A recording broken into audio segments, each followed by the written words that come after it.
پھر جب سور میں ایک بار پھونک مار دی جائے گی اور زمین اور پہاڑ دونوں اٹھا لیے جائیں گے، پھر ایک بار ہی توڑ پھوڑ کر برابر کر دیے جائیں گے، تو اس روز ہو پڑنے والی یعنی قیامت ہو پڑے گی، اور آسمان پھٹ جائے گا تو وہ اس دن کمزور ہوگا،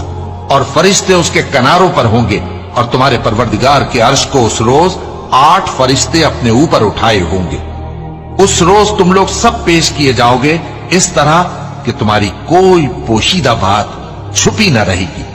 اب جس کا اعمال نامہ اس کے داہنے ہاتھ میں دیا جائے گا، وہ دوسروں سے کہے گا کہ لیجئے میرا نامہ اعمال پڑھیے، مجھے یقین تھا کہ مجھ کو میرا حساب کتاب ضرور ملے گا۔ بس وہ شخص من مانے عیش میں ہوگا، یعنی اونچے باغ میں جس کے میوے جھکے ہوئے ہوں گے۔ ان سے کہا جائے گا کہ جو اعمال تم ایام گزشتہ میں آگے بھیج چکے ہو، ان کے عوض مزے سے کھاؤ اور پیو۔